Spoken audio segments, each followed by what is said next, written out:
Ladies and gentlemen, I have been doing videos on the faces of the inmates in America for quite some time. You can go back a couple of years. I did it on female inmates, how white females were going to jail at higher numbers than black females. In fact, black females were leaving the prison, and white females were filling up those cells.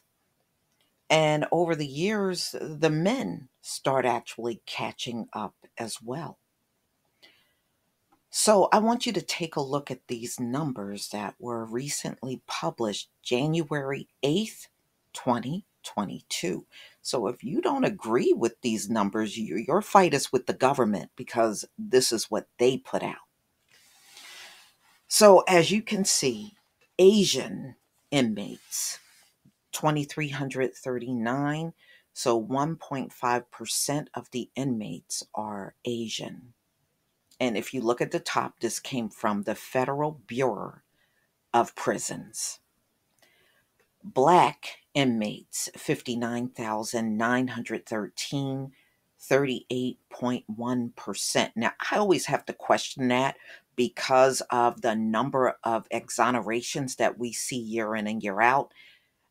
I have to believe that number couldn't possibly be legitimate because America has this thing about putting black people in jail at all costs, don't even care if it's an innocent person.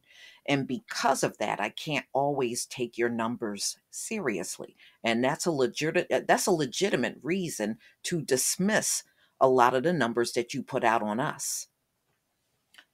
Native American, 39,019. 2.5% of the inmates are Native Americans. And let's take a look at white. 91,034, and 57.9% of the inmates are white. Ladies and gentlemen, take a look at that. It's amazing how over the last decade, things start gradually turning around. It really has. You know, after chattel slavery was over, jails went up all over the country because they intended to keep you in servitude, at all costs. They wanted you to always be the one serving in some form of bondage in the country. So that's when you became enslaved to being a criminal. And you notice all through the years their offspring be yammering about black people being criminals. But again, I can't take that seriously when I see exonerations every day. Okay, so something ain't adding up. And the exonerations are consistently black men. But you make sure you get decades of work out of them before you release them. That says a lot. So you're not interested in anyone being innocent. You're interested in what you can use and get out of that person. But in order for the numbers to look the way that it does, it says that the system that you set up to keep us servile is now turning on you. Ladies and gentlemen, look at the amount of whining and complaining these folks do behind bars. But my thing is, who set it up that way? Who set it up? It sure wasn't us. So somebody set it up to be a hellhole. But see, that was always intended for us. And as you can see, things have changed a lot. See, one of the big reasons why opioids became public health is because if they didn't make that move, ladies and gentlemen, they would have been sending their own and mass incarcerating their own. That's all they did it for, to avoid all of that. They know it was wrong putting all those black addicts in jail during the crack epidemic, but they didn't care. They only started caring when opioids became a factor and most of the faces look like theirs. So all of a sudden, it's not a crime, it's a public health issue. These people need help, not prison.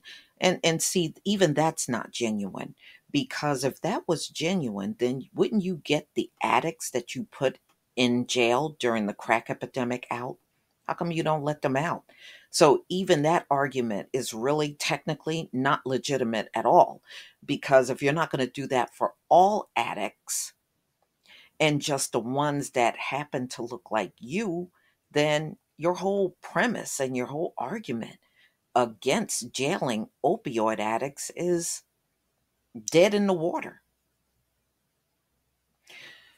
But see, ladies and gentlemen, this is also telling another story. And that story is the 400 years are up. Everything that was working out in their favor is no longer going to work in their favor anymore.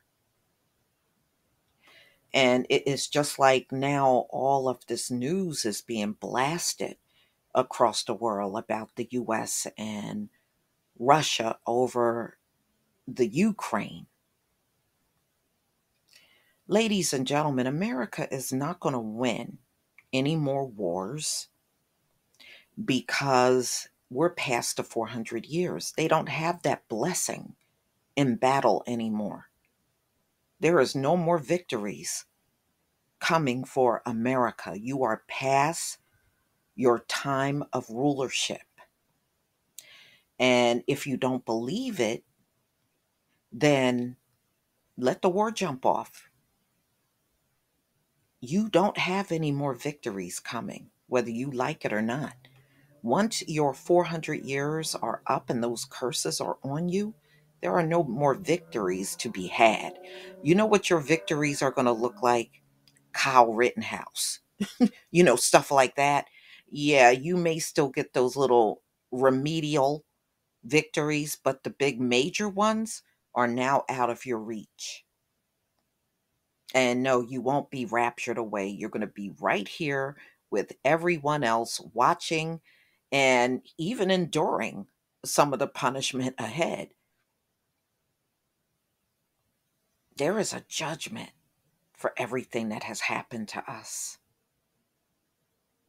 There is a judgment on the people that have been enforcing all kinds of things. Karen believing she's the police over the black community. Darren believing he's a deputized police over us.